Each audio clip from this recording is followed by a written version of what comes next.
Hi, everyone. Good morning. Sorry, I haven't used this mic. Nice to see you all. We're going to show you a video first of Doreen Bogdan-Martin. She's the, not so newly, but last year elected Secretary General of the ITU, the first woman to run the institution in its 157-year history. But she's also an AU alum, so we're very proud of her here at American University. So let's go ahead and watch the video from Doreen, and then we can get started. I'm so pleased to join you, albeit virtually. Back at my alma mater, American University, is where satellite and telecom policy first inspired me to start the journey that led me to where I am today, leading the ITU, the UN Agency for Digital Technologies. It's great to see this year's NASIG program focus on digital issues affecting everyone. I can tell you digital is topping the global agenda too, from across the United Nations to the G7 and the G20. So today's question, where are we in terms of internet for all? I think that question could not be more important. And the answer cuts across all of ITU's work areas. So let's start with some numbers. Last year, ITU data showed that 66% of the world's population used the internet. That means 1/3 of humanity is still offline. Women make up a disproportionate and growing share of that global offline population, outnumbering male non-users by 18%. And that's up from 11% in 2019. And in least developed countries, just 1 in 3 people have access to the internet. These disparities are why universal connectivity is one of ITU's top priorities. Reaching it requires closing not just one, but several digital divides between urban and rural communities, older people and youth, and people of different ability, gender, economic means, and education levels. Here are just some of the ways that the ITU works to tackle digital inequalities. First, we track affordability, which is a key metric in establishing universal connectivity across nearly 200 economies. Broadband Commission affordability targets for mobile broadband have been met in 103 economies, thanks to cheaper data plans and higher average incomes in developing countries. If ICT services, including internet use, became more affordable globally in 2022, cost is still prohibitive for too many. On the digital inclusion and accessibility front, ITU works closely with governments, with industry, civil society, and other UN agencies to develop ICT accessibility policies, guidelines, and technical standards. Our work involves making accessibility a requirement right from the design stage. And it's resulted in more accessible telehealth systems for persons with disabilities and safer listening devices, both of which are standards developed jointly with the World Health Organization. ITU also works with partners on the ground to help get critical digital infrastructure to the communities that need it most.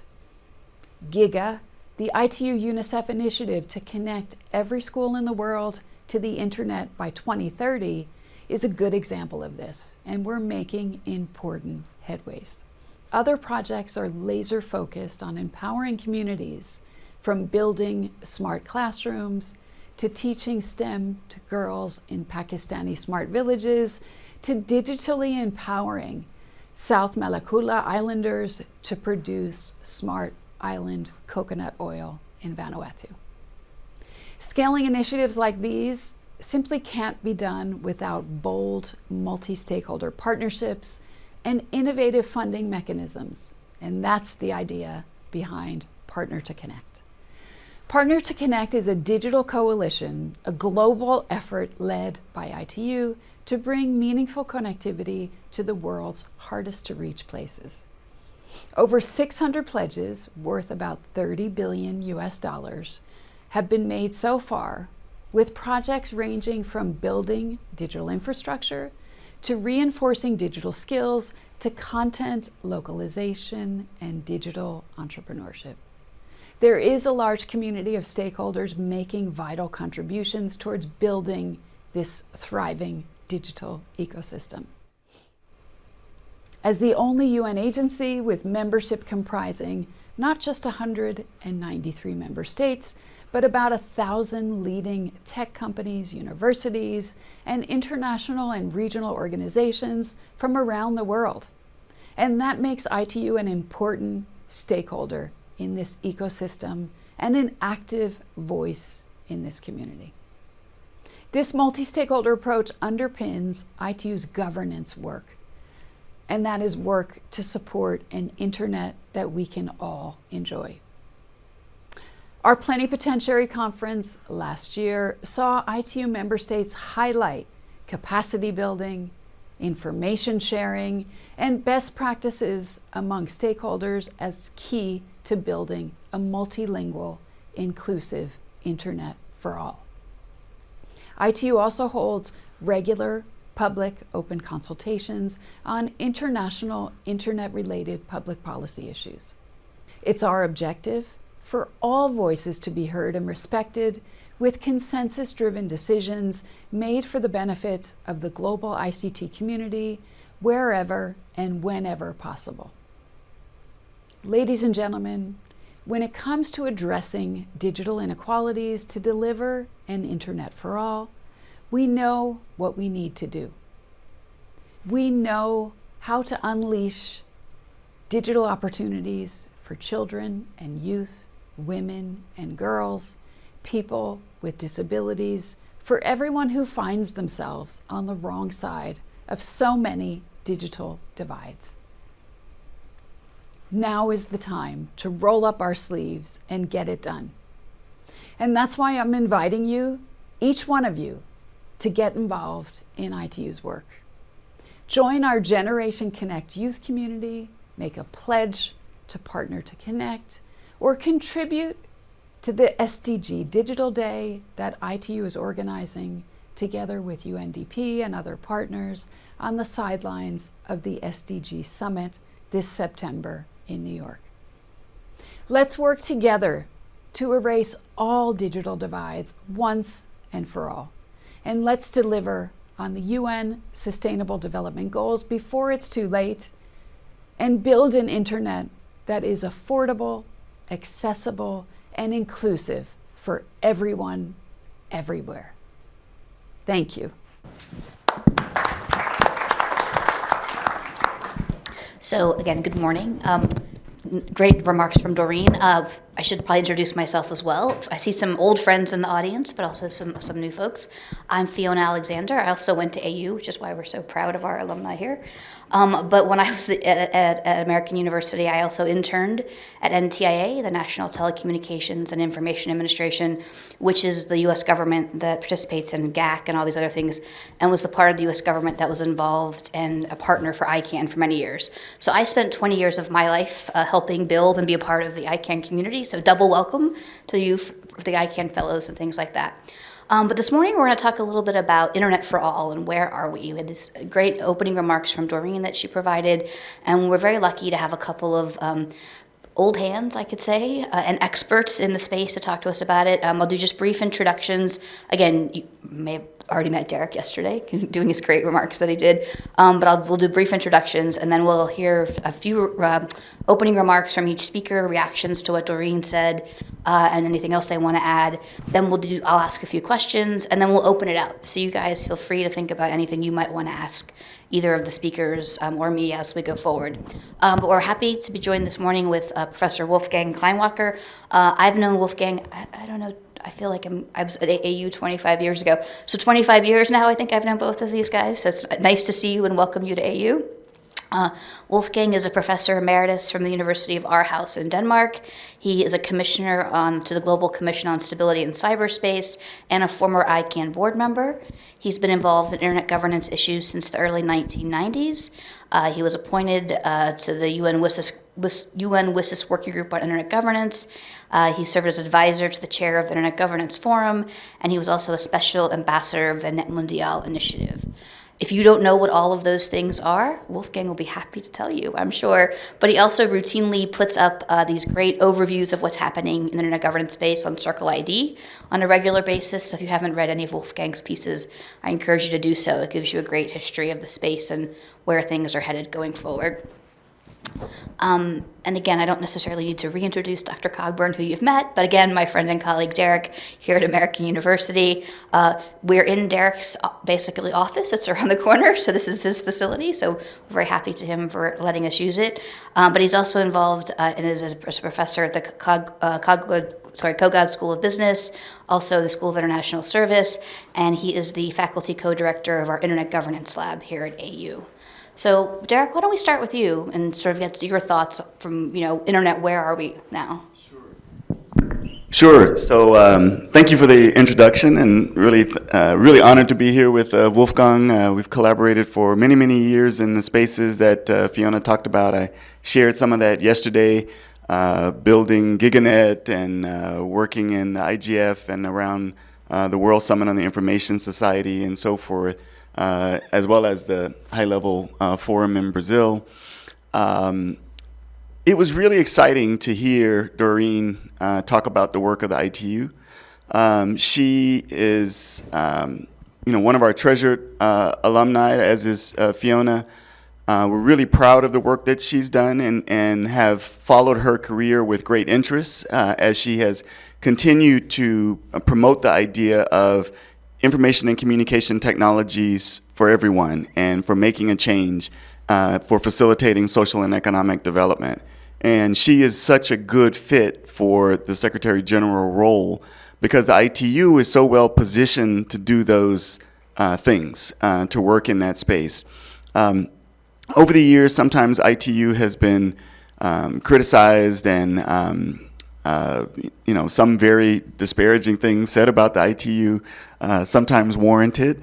But it is a space that allows most of the countries in the world to be able to gather one country, one vote, deal with very technical issues and very societally important issues.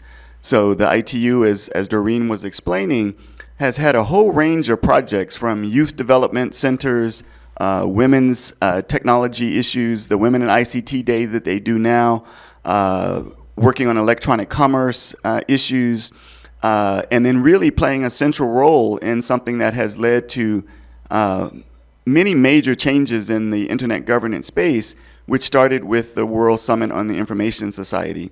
The ITU was at the center of organizing WSIS. It was a multilateral and multi-stakeholder effort to get to that point, but the ITU was really very central in organizing the WSIS. All of the civil society caucuses and networks that came out of WSIS, including the Internet Governance Caucus, the Dynamic Coalition on Accessibility and Disability, all of those networks were active in these early spaces, and the ITU played a central role in that space. So all three of its sectors play a unique role: the development sector, the standardization sector, and so this is a critical organization, and it's wonderful to have somebody like Doreen at the helm. And the last thing I'll say before turning over to Wolfgang is under previous Secretary General Pekka Tarjani, the idea of communication as a right, everybody has the right to communicate, was promoted. And I see Doreen's vision of her time in office as really, this ICT for all is a continuation of that. She's highlighting how critical this role is for making the internet accessible to everyone from a technology perspective, a standardization perspective, and a substantive perspective. So really excited to be here. Thank you very much, and thank you also for the invitation. And I feel also like back home because I share one of the things Doreen mentioned. The inspiration for dealing with internet governance issues came from American University. I was teaching here from 1993 to 1995 at the SIS, and when I arrived here in September 93, this was the first year of the Clinton administration. And it was the Clinton administration which discovered internet as an issue which goes far beyond technical specifics. So this was when Clinton's vice president, Al Gore, developed the so-called National Information Infrastructure Initiative, the NII, which was the first political-oriented document, because Clinton and Gore's team recognized that all this information revolution, this technological revolution, has far-reaching political, economic, social, and cultural implications. And, from this, it was clear already that this will be a permanent struggle, because as soon as you talk about policy or economy or social issues, you have conflicts, and you have different ideas how this should be organized. I think for the Clinton administration, it was more or less clear that they said, okay, the best thing we can do with the internet is to leave the decision-making in the hands of the concerned and affected people. That means the provider of the services, the user of the services, they should sit in the driver's seat, because that we as government, we can probably provide an environment which will help to settle all the problems, but we should not make the decision. So, and insofar, the whole development of ICANN then, or the debate also before ICANN was established, was, who should more or less control, manage the internet. And there was the priority for the US government, and which was also supported partly by the European Commission, was, okay, this should be done by non-governmental stakeholders, but government should be involved as a stakeholder. So, and this was the birth of the multi-stakeholder concept, what Doreen has just mentioned. So, and when the World Summit on the Information Society started, some other governments which were more or less uninformed, silent, or had no clue what to do with the internet in the 1990s, realized suddenly that the internet will not go away, and this will have consequences. So, and several governments started, okay, and I remember the argument from the Chinese counterpart in the UN Working Group on Internet Governance, Madame Hu, who said private sector leadership was good for 1 million internet users, but for 1 billion internet users, we need governmental leadership. And so the conflict was there in the beginning of the year 2000. Who should manage the internet? Should it be done by stakeholders, with the private sector more or less in the lead, or should it be done by governments? The compromise which came out from the World Summit on the Information Society, the Tunis agenda, was a mix. The basic consensus was it should be done by all stakeholders. So that means the internet does not need a leader. The internet needs collaboration among all stakeholders to manage all the practical problems, including bridging the digital divide, which was already one of the main issues during the World Summit. But then you had different ideas how this cooperation should be implemented. And so that means the question private sector leadership versus governmental leadership, or let's say governmental control and censorship, or freedom, free flow of information and free trade, was debated but not really settled. So you find some diplomatic language, to move around this issue, and that's, for an old veteran like me, it's a déjà vu. If you look now in 2023, 20 years after the World Summit started, that we have the same problems on the table. But today, the stakes are much higher, because while the internet was seen in 2003 more as a technical issue with some political implications, it's seen now as a political issue with a technical component. And so no foreign minister was dealing with internet issues in the year 2000. But now it's on the agenda of summit meetings in the G7, G20. Foreign defense ministers are dealing with the internet. And this makes it different. So that means you still live in this world where you can agree on some issues, I think the good thing with Doreen in the ITU is now that she has picked issues which are non-controversial. Nobody has any argument to bridge the digital divide, to bring the next billion internet users online, to develop infrastructure, to invest in capacity building. All these are non-controversial issues. In diplomatic language, some people say these are low-hanging fruits, where you can, find an agreement. But on the other hand, the political conflicts, who controls the internet, and who, and it's mainly a political question. And here we have the clash between a democratic version of the internet, which is based on the principles of the multi-stakeholder model, which are, are summarized in the Net Mundial Declaration from 2014, which says bottom-up policy development, inclusion, openness, transparency, accountability, and all this. This is also the basic principle on which ICANN was established. On the other hand, the more autocratic oriented states, and mainly their governments, argue, we have to have content control, we have to have,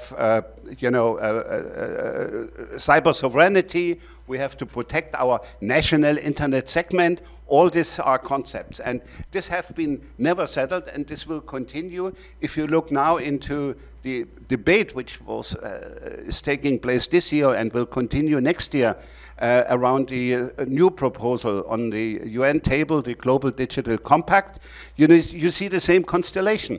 So ideas are now floated and say, okay, wait a minute, in the Internet Governance Forum, which is a wonderful discussion platform for everybody, where everybody can participate on equal rights. So governments have no chance to dominate. Why not to introduce a new forum, which is called now the Digital Cooperation Forum, and where we have a greater role for governments and stakeholders are involved. So that means the same conflict we had 20 years ago is now reappearing on a higher level, and in particular for the younger generation, my recommendation is study the history, and then you will understand much better what is ahead of you in the next 5 to 10 years. That it will continue. We will have 2025, the review conference on the World Summit on the Information Society. In 2030, there will be the Sustainable Development Goals will reach an end. And for the ITU, that's really, and I can only support what Derrick has said, that's really was a great victory, success, or whatsoever, because the election in Bucharest and last year in the plenipotentiary did see a Russian-American battle. The counter-candidate was Mr. Ismailov, a former minister from the Russian Federation. And the interesting message was, it was not only a victory for Doreen, it was an overwhelming victory. So, and this gives you hope that the ideas of state control, and whatsoever, which was linked to the candidature of the Russian Ismailov, where Russia always tried to use the ITU as a legitimate body to introduce control over the internet. So this is off the table for the moment, and insofar, we can, the ITU, as Derrick has said, is really an important player. So sometimes it's labeled also in the American public, ITU is bad, ICANN is better. So ITU is not bad. Sometimes ITU made some bad decisions, but at the moment, so it's on the right track, and it's really worth to become also engaged in the ITU, in particular also in the working groups, which are unfortunately not so open to non-state actors.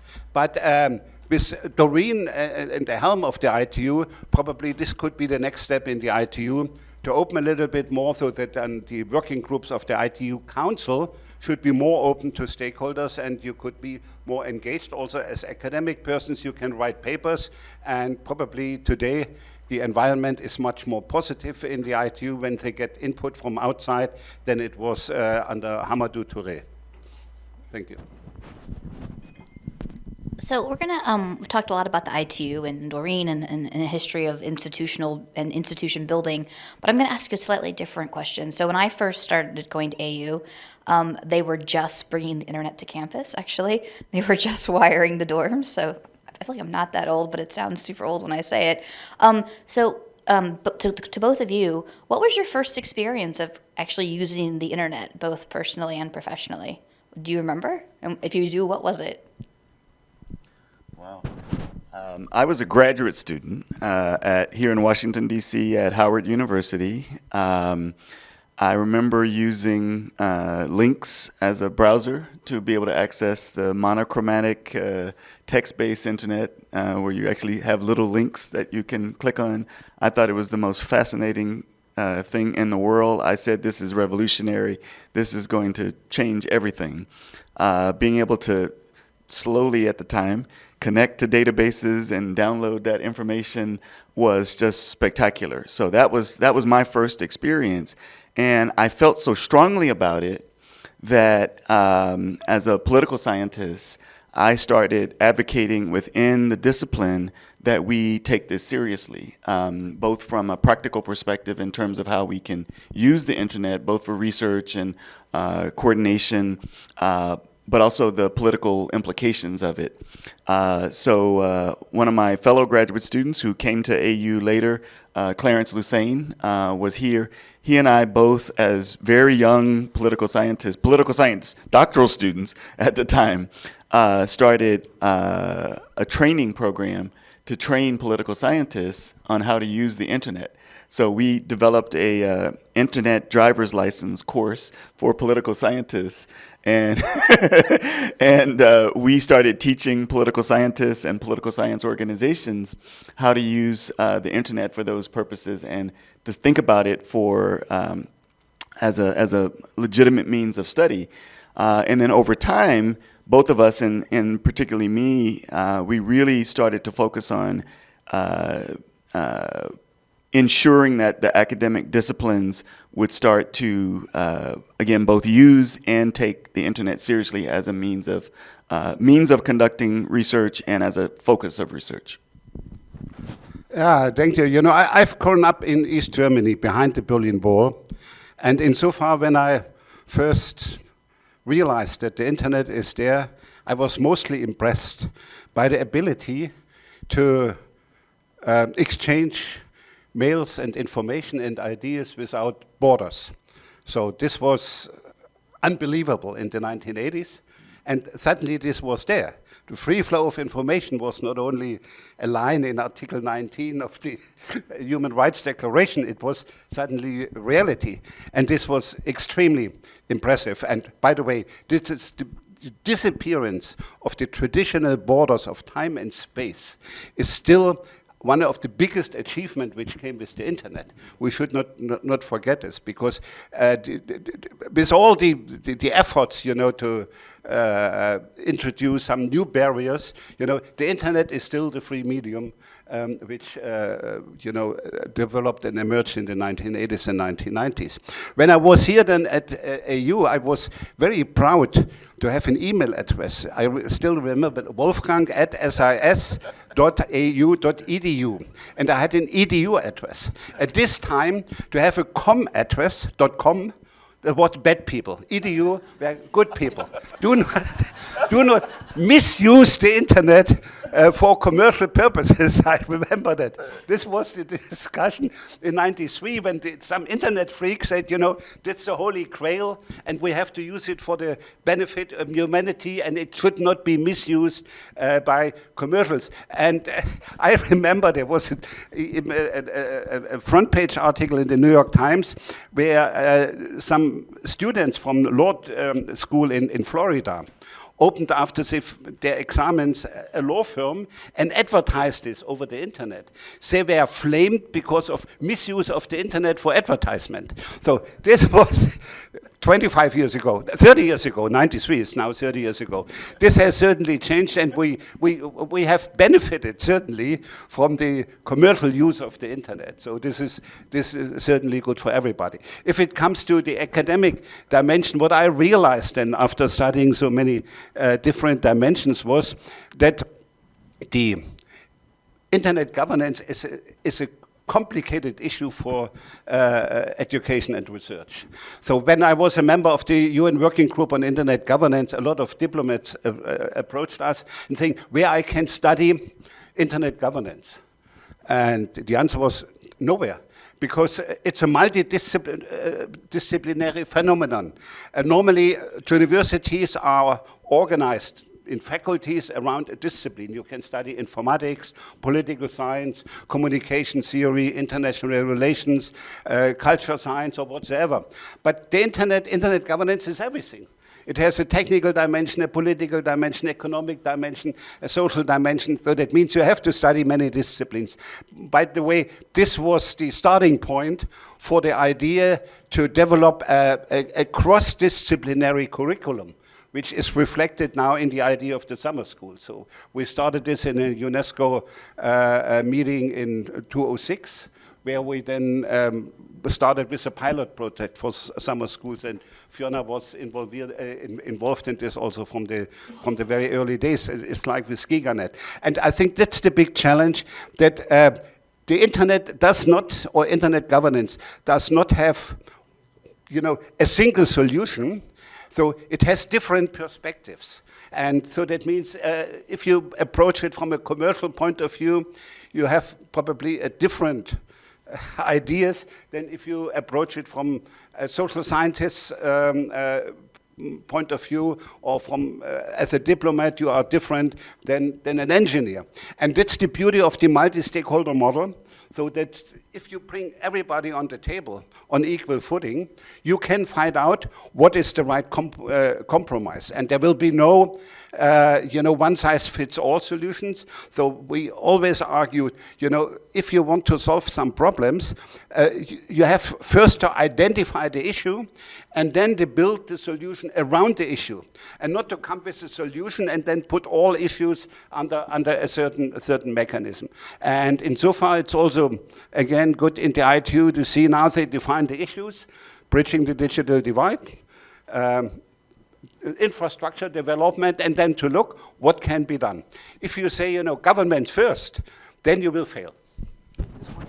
Just one quick follow-up. So Wolfgang and I have talked a little bit about GigaNet, and we talked about it yesterday. If you remember, I encouraged all of you to go back and look at the GigaNet Symposium research papers. So there's an archive in the Social Science Research Council where you can go back and look at the GigaNet Symposia, the papers.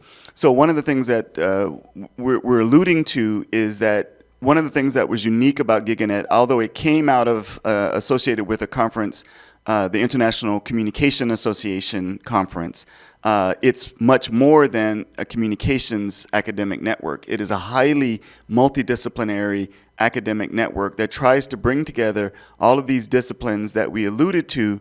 And as a result, if you look at the symposium that takes place every year, you get papers from such a wide variety of perspectives trying to address these issues. So I just wanted to highlight that and encourage you to look at that archive. And maybe I know Wolfgang gave some good stories about like the early days and the idea that .com was bad and .edu was good, which also makes me laugh. But it's true. I mean, in the United States, the National Science Foundation and the U.S. government funded the early development of these technologies, and there actually had to be legislation in Congress to allow for the commercial use of the internet, which is why these law students got in trouble, because that legislation hadn't passed. So I'm a huge fan of history. I feel like you can't understand how to go forward if you don't understand your past, but these are important things to keep in mind on this issue set. So I'm assuming the people in the room, just like ICANN and the issues we talked about, are multi-stakeholder as well. So some people may be in academics, some people may work in civil society, maybe private industry, maybe governments. So you had, I'm assuming, a range of people in the room in terms of what they do for a living or what they're pursuing. So other than the ITU, which we've talked about at length, what other groups or institutions do you see as key players in sort of the internet governance space? And again, back to our theme, Internet for All, where are we? Where else should people be paying attention or participating or observing, depending on what their role is and what they choose to do? Yeah, by the way, Fiona, you did have a .gov address. You were not between So .edu. I have had a .gov, a .edu, a .mil, Okay. and a .com address, just to be clear. So. Anyhow, certainly I think the best mechanism or institutions which came out from the 30 years of discussion around internet governance is ICANN and the Internet Governance Forum. So both have their problems, both went through various phases of reforms and became better and better. So whatever you can say critically about ICANN, the internet works. So you can send emails, you can go to websites, the DNS works regardless of the pandemic or the war. So that means ICANN is the neutral steward recognized by the whole globe, not controlled by one single government, not controlled by governments at all. Governments have an advisory capacity in ICANN. Certainly you have a procedure if governments disagree, with decisions of the ICANN board, then you start consultations and try to reach a consensus, for the benefit of the whole community. So, but ICANN has really a mechanism which blocks that a single stakeholder can control the whole mechanism. And this makes it rather successful, neutral, and acceptable to everybody, with the exclusion of some political leaders in some countries which do not like that they do not have control. They want to control everything. It's not only Russia, so there are also some other leaders, Iran, Saudi Arabia, but by the way, interesting is that China was so critical against ICANN, but in recent years they said, okay, it's just a technical organization, so that means we are playing, so they have playing different things. Probably the new IP proposal, which they introduced in the ITU a couple of years ago, was a test case. How they could build a new system. So my impression is that China is not interested anymore just to get bread out of the bakery. They have decided either we get the whole bakery or we are continue not much engaged, but I think it works for the moment for Chinese business and they have to create firewall, so that means the risk that Chinese population will be influenced by Western content is low. They can live with this. So the IGF is really a discussion space where everybody can communicate, and more over the years, the IGF became also more efficient. It has now subsidiary bodies like the dynamic coalitions, the policy networks, the best practice fora. It produces messages, so the outcome is now there, because for many years IGF was criticized just a talking shop, nothing come out from it. That means if a government follows the IGF discussions, they can take the output as a source of inspiration for the national legislation or whatsoever. So the problem is that there was no real link between the outcome from the discussions and decision-making in states. That's why the Secretary General have appointed the leadership panel now, co-chaired by Win Cerf and the Maria Reis, the Peace Nobel Prize winner. And probably with this authority and the legitimacy of the UN Secretary General, the link between discussion and decision-making could be a little bit closer, so that the IGF is a good organization. Other organizations play an important role, I think the OECD in particular, but this is only a Western club. And you see now in the Eastern or in the autocratic world, there is the Shanghai Cooperation Organization, which again and again adopts documents to bring more responsibility to the ITU, which is now difficult after Doreen chairs the ITU. We have an interesting digital cooperation organization chaired by Saudi Arabia, where 12, 15 Arab countries have concentrated now on internet governance with the United Arab Emirates and other strong partners. So the BRICS countries play an important role, but it's probably also difficult to agree on internet issues between Brazil, India, South Africa, China, and Russia. So probably they also can go for low-hanging fruits, like best practice exchange or something like that. So what I see is that if you want to build new organizations or mechanisms like this new digital cooperation forum, this will be difficult, would lead to confusion, to a waste of resources. Be careful if you want to do something new with all the experience. Windsurf argued 20 years ago, if it is broken, don't fix it. The question is the system broken? So in my eyes, not. We have problems, that's normal, that's life. So, but it's not broken, so it works. So Fiona has asked what are some organizations that we should think about participating in and engaging with. And I'll start by saying, in a multi-stakeholder environment, you have a responsibility to participate. So the fact that you have an opportunity, a seat at the table, that these spaces have been open for you to be able to register and go and attend, you should attend. You should make sure that you take advantage of those seats that you have at the table. Come prepared, do your research. I think at the panel that we had last night, the closing panel was excellent. And one of the things I took away from it, where's Eduardo? I'm taking my notes for the summary. Don't worry. But one of the phrases was research, research, research. Do your research. You chair the panel. Make sure that you understand the concepts when you take your seat at the table. So let me just kind of start and go through some of those. So first, back to the ITU. So one of the things that I have liked about the ITU is that you have large M members who are the member states, and you have small M members. So you have organizations that can be members of the ITU, academic organizations, research organizations, and so forth. So if you are a part of one of those organizations and you're not yet a member of the ITU, you can join. And one of the things that you get from joining, and there are differential pricing structures to be able to join and so forth, is that you can participate. Exactly, they're still pricey. There's no question about it. But there are. It's expensive. It's expensive. There's no question. But once you are a member, you can participate in those kinds of study groups and so forth and so on. They do have reduced pricing for developing countries and so forth and so on. And maybe that's something Doreen could work on, is to maybe reduce that pricing even further, because even the materials that come from ITU are expensive. But I wanted to highlight that because it is such a critical organization, it is possible, even in the ITU, for you to become a member and to participate.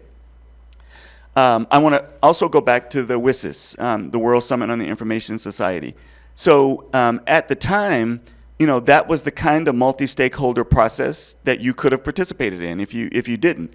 You could register your organization, and you could go to Tunis and participate actively in those sessions. You could go to Geneva and participate. So you could have participated in those activities. Coming out of the WSIS, there were two organizations. The Internet Governance Forum is the one that still exists, but there was also the GAID, the Global Alliance on ICT and Development. And and again, those were both organizations that you could have participated in. For those who did participate in the GAID, you may remember that one of the resulting organizations that came out of the GAID that still exists and still plays a major force in IGF, ICANN spaces, but also in the disability and accessibility spaces, is G3 ICT, the Global Initiative for Information and Communication Technologies.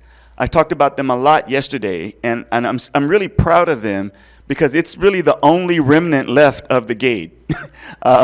Unfortunately, you had this wonderful, when the World Summit ended, and for those of you who are interested in this, I have on the table I have a flyer for my book on transnational advocacy networks in the information society. It covers this history, pretty extensively. But there were two of these multi-stakeholder bodies that came out of the WSIS, the IGF and the GATE. And the GATE was focused on the development issues that came out of the WSIS, whereas the IGF was focused specifically initially on the internet governance related issues, but all the other development issues were supposed to be in the GATE. So G3ICT is an organization I would highly encourage people to pay attention to and engage with where you can. One of the reasons that I also think that they are so important is yesterday, remember all the conversations we had about accessibility testing and who can do accessibility testing and certification and so forth?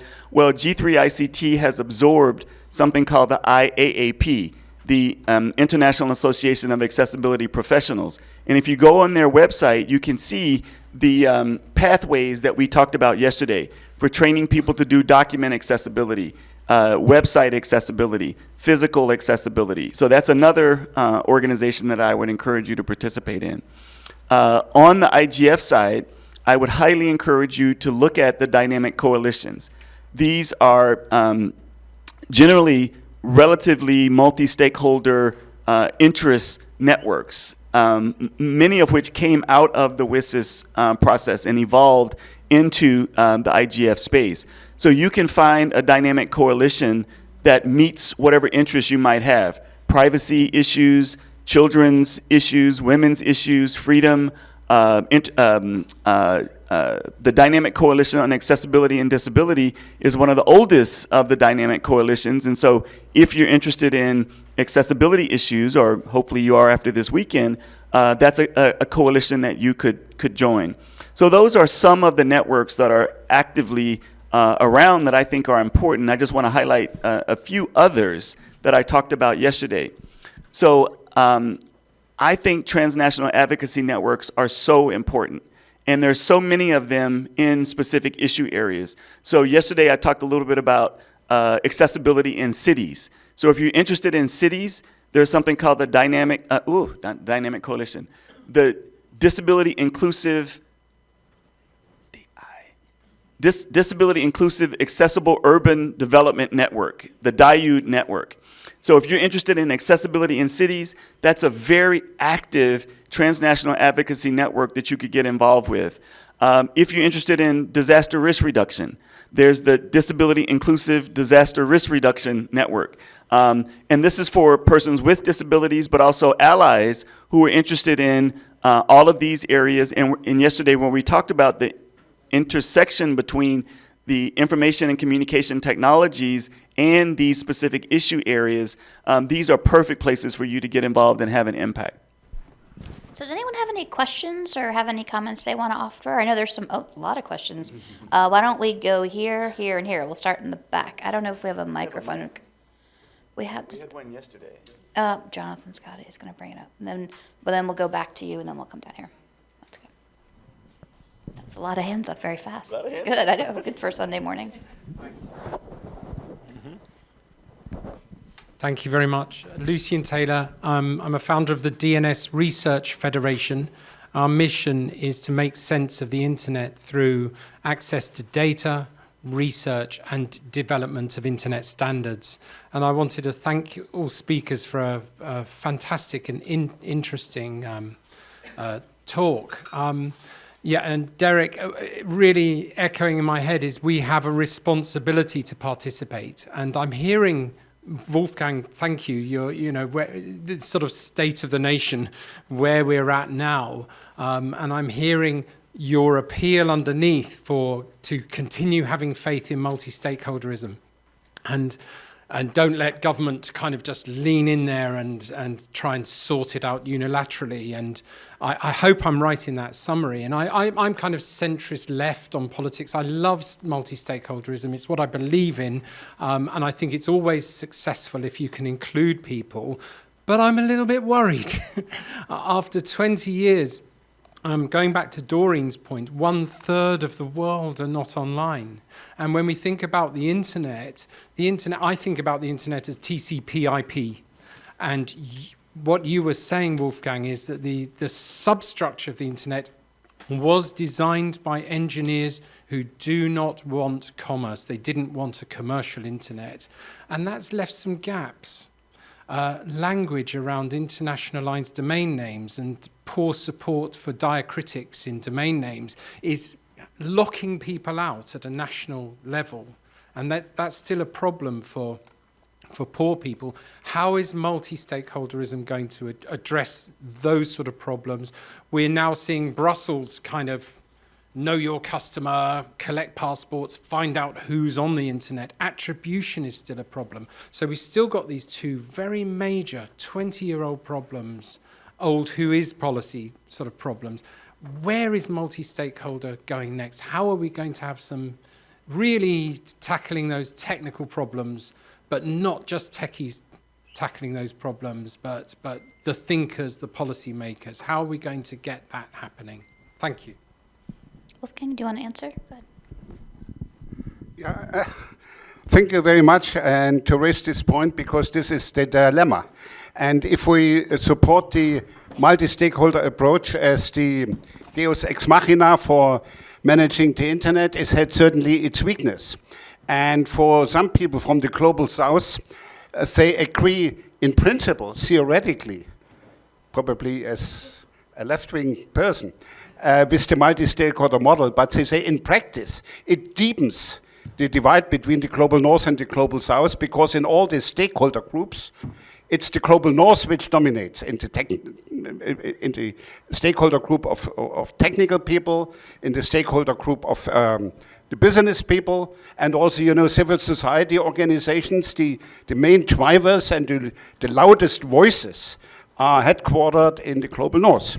So that means if we want to bridge the digital divide and to bring the next billion users from the global south, so the risk is that the vision goes deeper, not in numbers, but in real influence, in policy making. But that's why just to close the gap in numbers is not enough. So the way forward has to be capacity building and probably also institution building. So that means we have to, not yet mentioned here as important institutions, ISOC.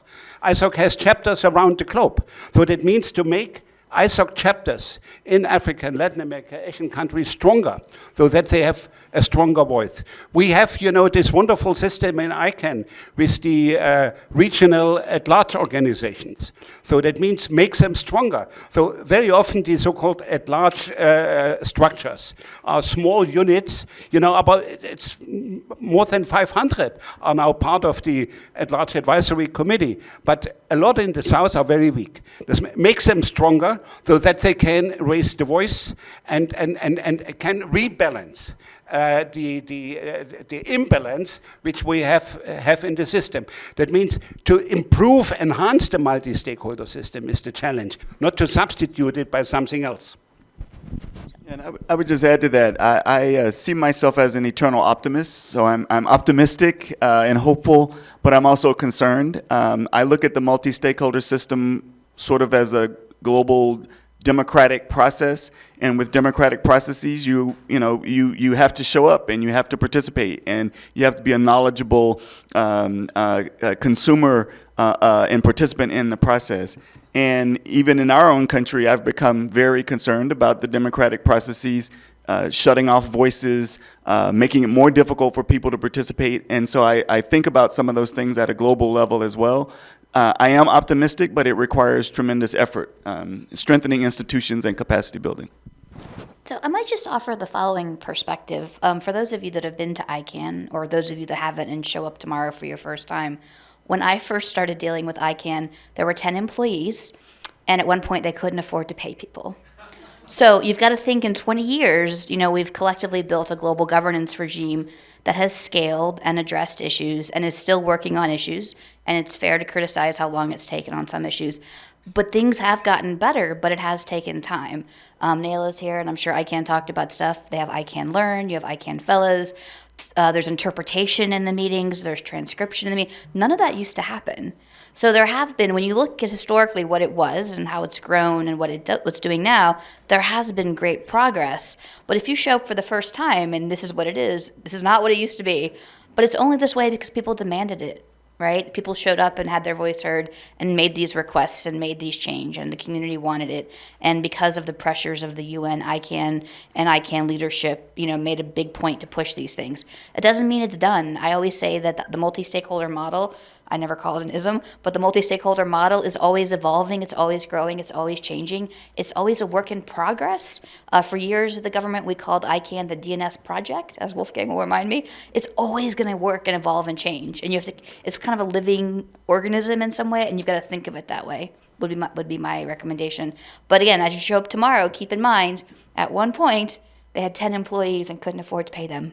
Right? And that was, 20 years ago is not that long ago, actually, when you think of that kind of stuff. But I think the microphone where is it now? I've actually got one, if I could. Yep. It's me at the back. I'm the webcast guy. So the Global Digital Cooperation Sessions at the United Nations, on the first one, I went to simulcast it out across, to ISOC chapters. The Asian people asked me to do it because it was out of time for them. And the ambassador from Rwanda, who's one of the coordinators, stood up and said, whoever's doing this, stop, you're not allowed. And I was not allowed, so I hadn't, the situation is unsure. I asked Vint to intervene. Vint couldn't make any difference to it. Do you have any comments on that, and how can we actually have an influence on this? So I will say that there's a lot. When I first started doing this, and sort of middle of my career, I remember having a conversation with my boss at the time and some reporters, because we were unveiling some new ICANN issue set. And the reporter said, "Oh, we're never going to print the word multi-stakeholder. Can you describe it a different way?" And I was like, "No." And now it's everywhere. But the problem is that people use it and co-opt it to mean different things, right?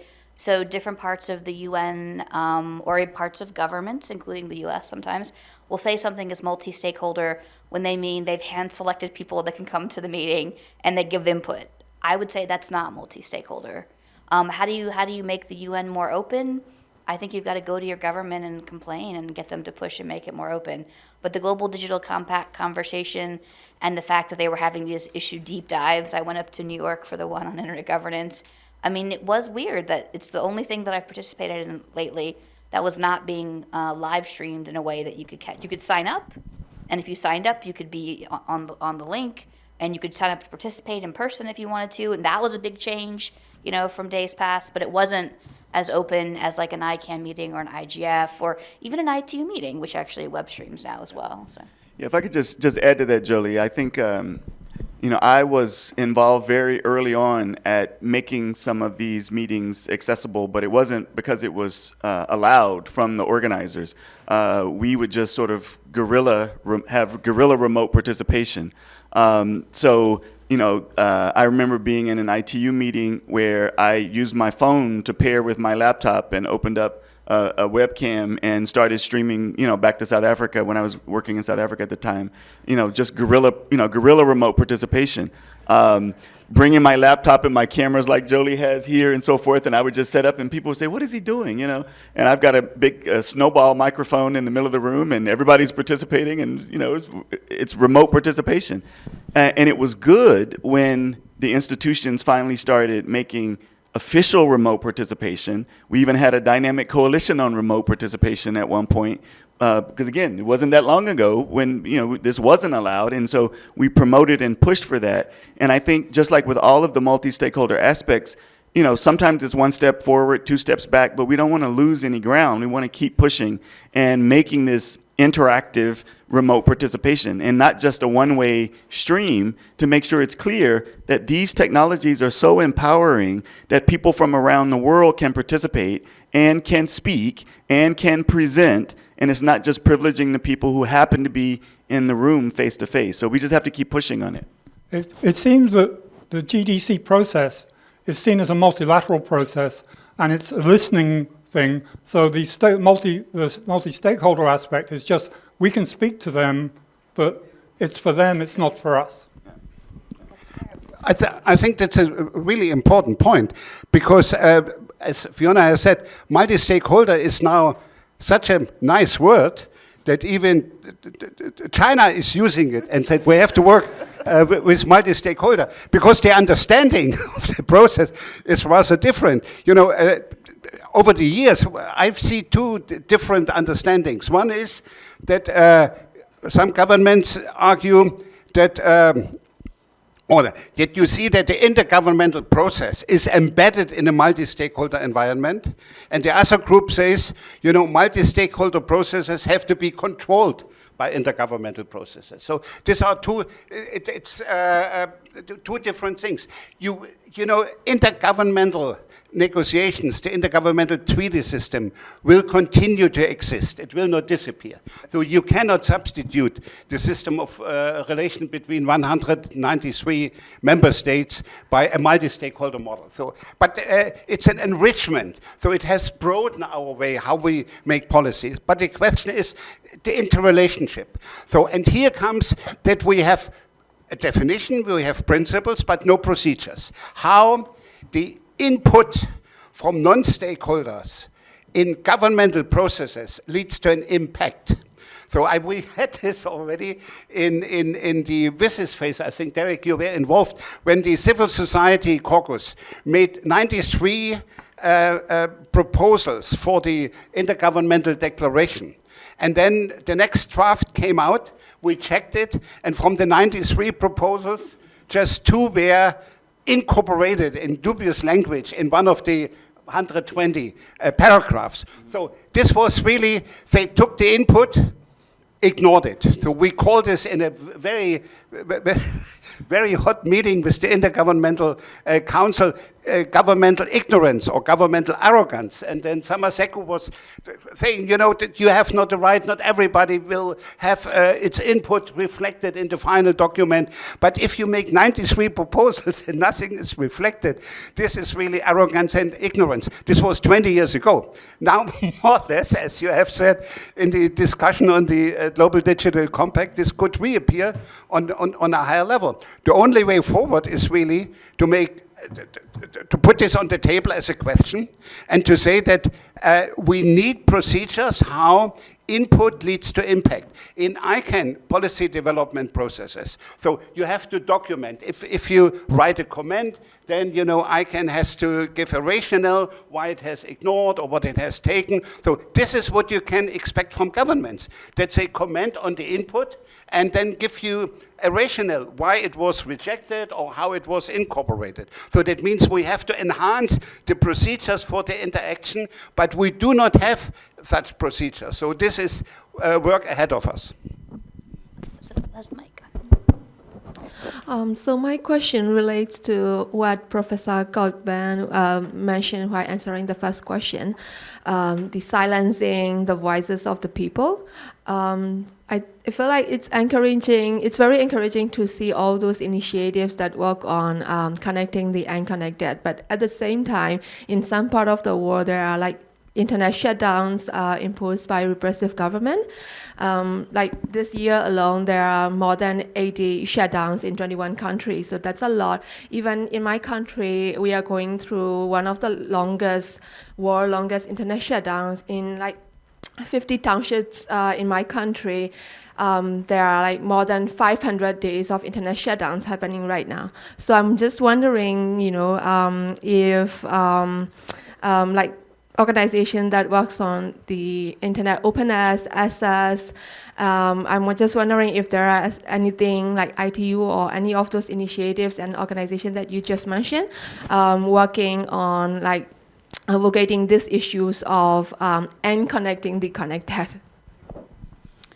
Sure, maybe I'll start if you guys want to add in. So the issue of internet freedom and internet shutdowns is actually has a conference of its own. It's actually happened last week in Costa Rica called RightsCon. And there's a whole, just like IGF, there's a whole group of people around the world that are very focused on internet freedom and free expression and keeping the world connected. And IGF has those conversations as well. I do know the Freedom Online Coalition, which the U.S. was involved in setting up with like-minded countries, has an internet shutdown task force, and they're always looking at these issues and advocating. But as a former government official, and when it was difficult to talk to other. Part of diplomacy is talking to everybody, right? Even someone that you're having a dispute with, even your closest friends. We used to fight with Europe a lot. You have to talk to people. And, it's imperative in a government-to-government dialogue that you try to talk to people and explain to them the harm internet shutdowns do and what they're losing out, not just on free expression, but economic growth and things like that. But it just requires constant engagement and constant vigilance, not just by governments, but other stakeholders. But Freedom Online Coalition is a place you can look. Freedom Online Coalition has its own multi-stakeholder element. They have an advisory network that you can try to be involved in. But I might look at some of the things that happened at RightsCon last week where this would have come up. But if you guys have others. Just want to add to that. I was also going to mention RightsCon. I was looking. I don't see Juliana here, but I know she was at RightsCon, I think. And so that's one of the things I was going to recommend. This is not an area that I'm particularly focused on, but I know how important it is, and I know that there are networks of people who work on privacy-enhancing technologies and ways for people in repressive countries to be able to be as safe as possible while still having communications and collaborating with people outside of the country. So I know Robert Guerra used to work on areas like that and others. So. Hi, my name is David Mackey, and my question is related to the multi-stakeholder history. I am here today participating because of the at-large community, and I believe the history of the multi-stakeholder model, the inclusion of end users through the at-large community was an innovation which possibly is unique in human history. If you could help me understand the decision why the end users were decided to be included in the multi-stakeholder model, and possibly is the decision to include end users reaching the potential that was expected 20 years ago? Thank you. Yeah, I can do this because I was involved in this discussion in 96, 97, before ICANN was established. So there was an initiative by John Postel to create a totally new format where non-governmental organizations like the IETF, ISOC, and the JANA would cooperate, with business organizations like the International Trademark Association, INTA, and to intergovernmental organizations like WIPO and the ITU to have a mix of such organizations. And this was the so-called MOU IAHC GTLD. Nobody understood what it was, but this was the... It's the International Ad Hoc Committee on the Introduction of New Generic Top-Level Domains. Yeah, wonderful. You're very involved. So, and by the way, some people argued this is John Postel's trick.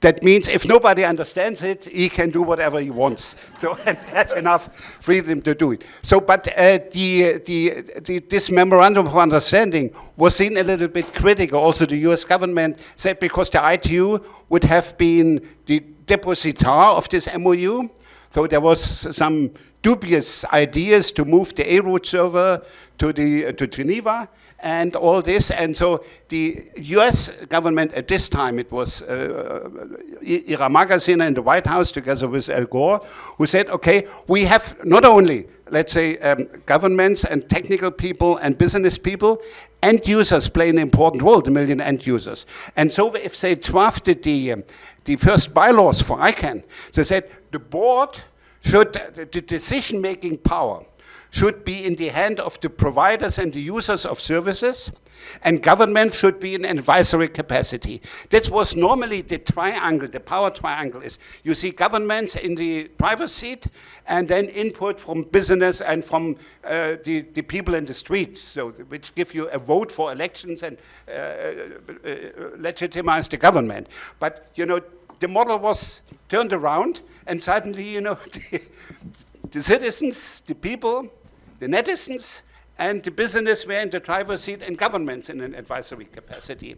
So the problem was, you know, how to identify representative.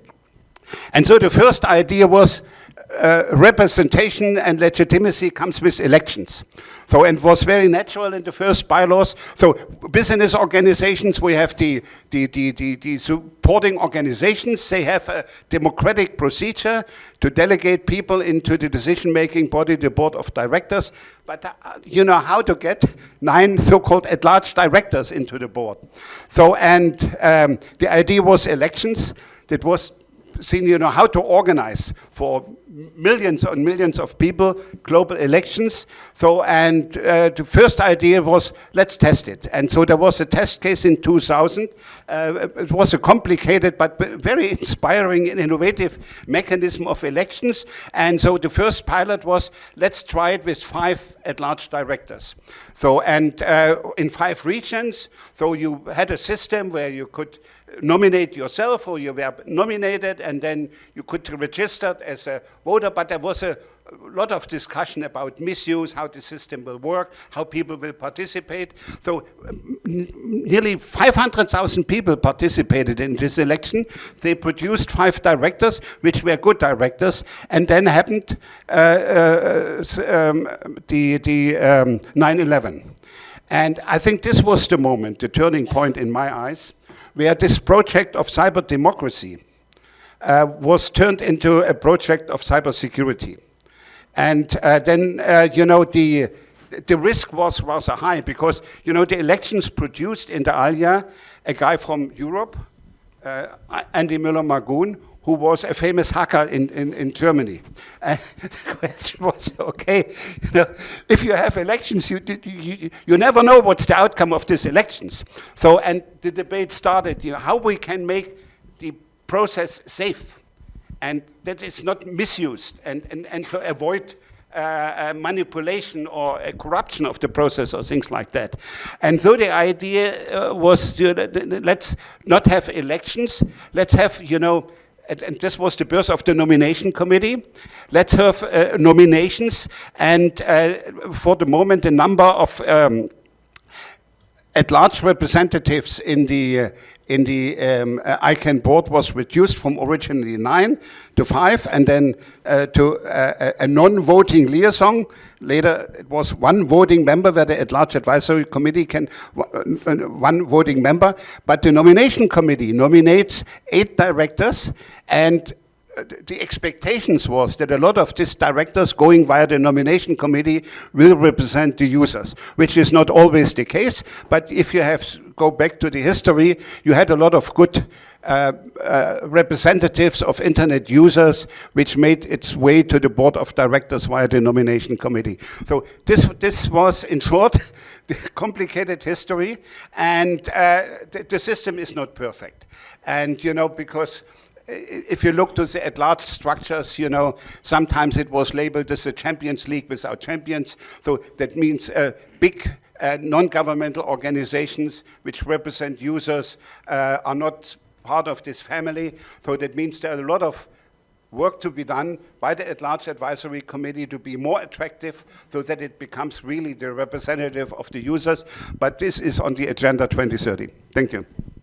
So maybe just historically to add some of the principles that undergirded what Wolfgang has discussed. So we keep talking about multi-stakeholder, and ICANN is a multi-stakeholder structure institution. So in the early days of ICANN, no one used the term multi-stakeholder. That term actually came out of the WSIS process later on. But sort of the foundational principles were bottom-up, open, participatory, shared decision-making. And so that meant you had to have the user perspective integrated, right? And then the how you did it, the voting experience, the like that's the how, but the sort of foundational principles of creating it. And this was very different from a straight intergovernmental thing, but that's why you have the structure that you have. So we have, I think, just want to add one. So I think you're absolutely right to identify this as such an important moment in history. And I would say that early on, people were studying ICANN as a multi-stakeholder institution. It was a phenomenal development. And so people were assigning ICANN as a case study in how do you achieve some kind of global multi-stakeholder process. And I just want to make one quick little story. I remember going to an ICANN meeting, and you'll all see how hectic and chaotic it can be. And Kathy Klein yesterday talked about the sort of differences between, young people running around in black T-shirts and, people in suits. And I was somewhere in the middle probably. And I remember turning a corner and mistakenly walking into a GAC meeting. And people looked at me like I had two heads when I walked in the door. I knew I wasn't supposed to be there. But you're absolutely right in identifying its historical importance. So we have two more questions, one up here, and then I promise they're going to be our last one. Okay. Yeah, hello, this is Shrideep Rayamaji from Nepal. It's always a pleasure to hear you, Wolfgang, Professor Wolfgang. It is like you simplify the process so well and so positive. And Professor Derrick, it is absolutely right that we need to do more research in terms of how we are going to develop the process. But my question is, it has been 20 years since we are practicing multi-stakeholderism, and, it is being passed on, the values are worked on. But in reality, currently, if you look at the scenarios, it is like well rightly said that, it has become more popular. But when it comes to the engagement side, there is still a lot of issues. At grassroots level, at lower economies, if you go down there are issues. So are we doing it right in terms of how we are practicing it? Or is there a definite strategy that we have to follow so that it becomes more effective? Because 20 years is a long time, and still we are not able to accept it. I still remember it was back then in 2018 when we were discussing about whether to renew the IGF. There was this question raised. So those kind of questions are still coming up. So I think we have to work or look into the strategy. And even I did a research about multi-stakeholder practice in developing countries. And last 2018, we had a booth here to feature that thing. And a lot of the participants participated and showed their interest. But the reality is, it has become more popular. And at engagement level, it is something different. And especially for the lower economies, it's very hard. We are still struggling. The government doesn't recognize the other stakeholders. That is a reality. So what are your takes on that? Thank you. I'll take a first quick crack. It's a really, really great question. Are we doing it right? The way you phrased that is really, really powerful. And what I'll say just quickly is, I think in many ways we are getting some things right. Not only because we're still here, because the process is still here, has pushed back against all of the pressure to move away from a multi-stakeholder model. And the fact that we're still here means that we are doing something right. All the efforts that we talked about of capacity building, lots of effort put into capacity building, certainly continues to help have us do the right thing. The efforts at remote participation have been incredibly important for people who can't be in the room. And so one thing I would say, you mentioned the renewal of IGF. So if you look at the two institutions that I talked about, the GAID and the IGF, the GAID didn't get renewed. And so IGF certainly, in my assessment, was doing a number of things right that the GAID wasn't doing. And that's why I think we still have the IGF, and we still have these WSIS review processes and so forth. So, you raise a delicate issue because the whole multi-stakeholder approach is based on goodwill and mutual trust. And if you have no goodwill, it gets difficult. And if you have trust close to zero, it's even more difficult. So because the whole emerging of the internet was based on mutual trust, so people trusted each other. So it was a small community where everybody, and with indeed, with just 1 million people, it's much more easier than 5 billion people. So now you have all the hate preachers and pedophiles and warmongers and so also on the internet, and it's with all technology. It can be used and misused.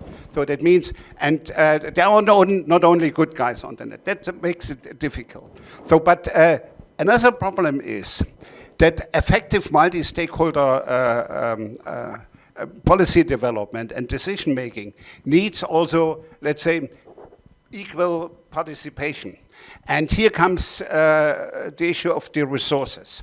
So that means the problem is that a lot of these user organizations, civil society organizations, have much lower resources, and then we have the problem of burnout, because you have some activists who are working 24 hours, and after 1 or 2 or 3 years, say I cannot do it anymore, so that's too big.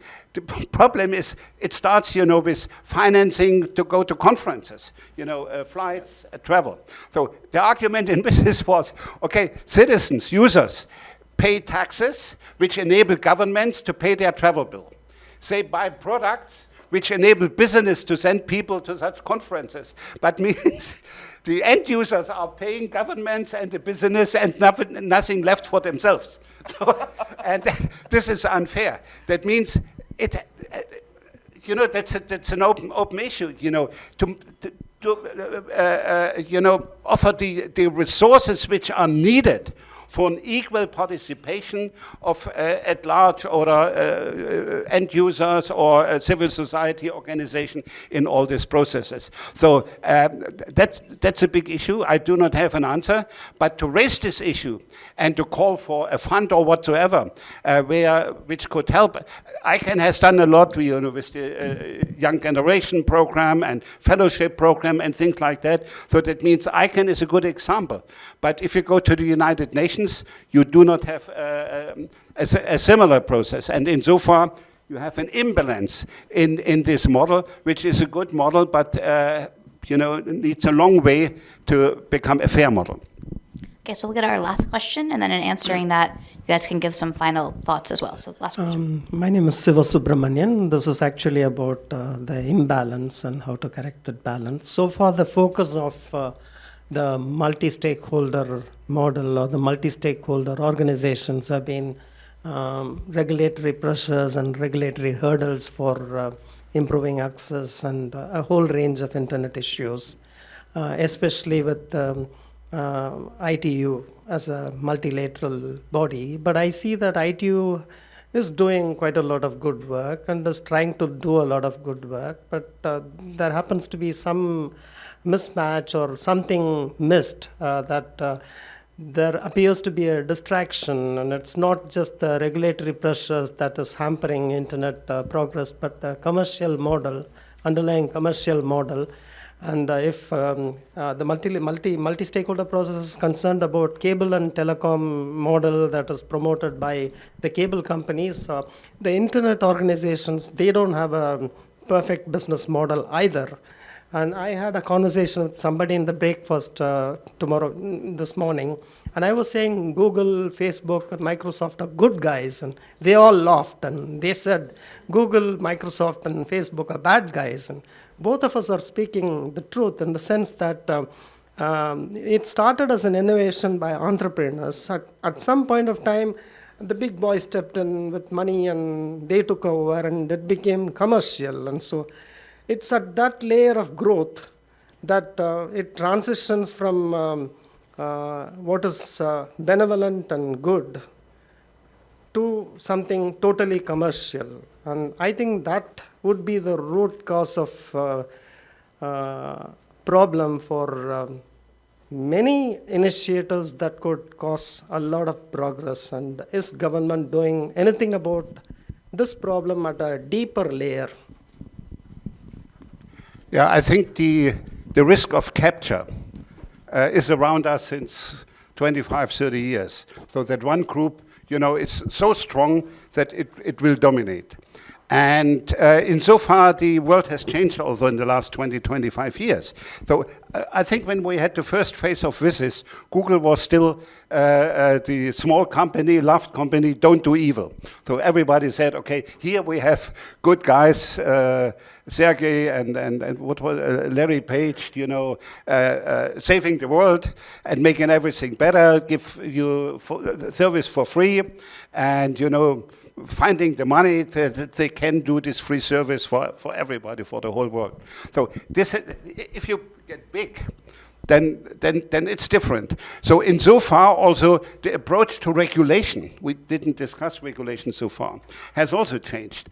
Because between, it's this old saying of a French philosopher, Lacordaire, who said between the strong and the weak, it's law which liberates and freedom which suppresses. So that means freedom works only if you have certain equal partners. So that means if you have an unequal relationship, then the law will help you to rebalance it. And insofar, it's interesting to see that today a lot of these big corporations realize that regulation is not bad, as it was seen 20, 25 years ago, as to stifle innovation and, you know, to stop economic development. Now they say, okay, regulation will also make the, you know, is needed to develop a system which is more fair. And it's not only free, but also fair. And I think this is the big challenge. And if you look into the new issues which are now on the table, the terminology AI governance is now flying around. So that means, do we need special governance mechanism for development of artificial intelligence or for the use of artificial intelligence? How this could constructed? Is ICANN a source of inspiration for AI governance? All these are good questions. So it's work in progress, and you have to have a certain regulatory framework. I think this is more or less accepted today. Regulation not in a sense of strangulation or censorship. So regulation to create a playing field where everybody can participate as more or less an equal partner based on certain rules. I think this is we are not here, so because it's a power struggle, it's a struggle around profits, influence, and we should not be naive. So nobody would say, okay, here, take everything and I follow you. Everybody has its own interest, but the beauty of the multi-stakeholder mechanism, if it's implemented well, is that you could find a fair share of the mechanism, so which would allow that everybody is either equal unhappy or equal happy.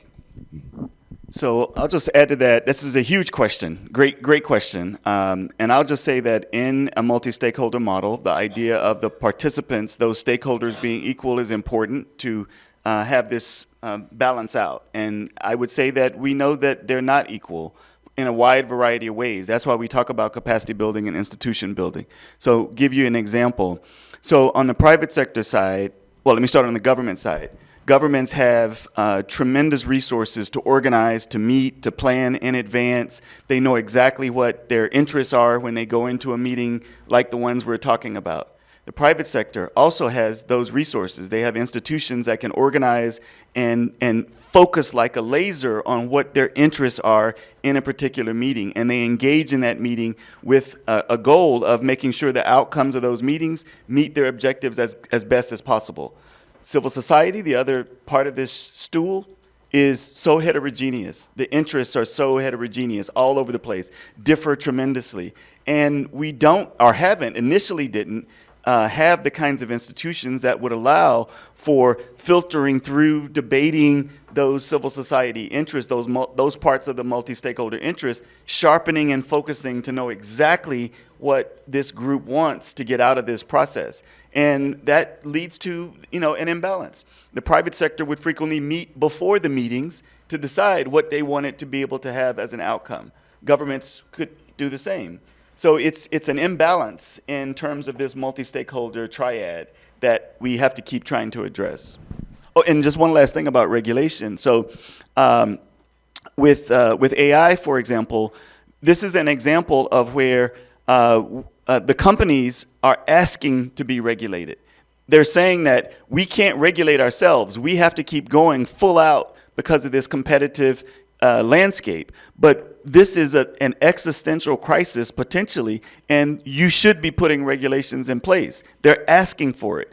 The last couple of days, the heads of all the OpenAI and the heads of all the advanced AI companies are saying, you need to regulate us because this technology that we're developing has the potential to cause extinction in the human race. This is what they said. They're saying, you need to regulate us. And yet the G7 met and said, we'll have a committee by December to come up with something. So with that sort of negative note, I will say I would have a lot to say on AI if people want to talk about AI, because we did put together some principles in the OECD, so there is some baseline rules for AI that perhaps these CEOs are not aware of.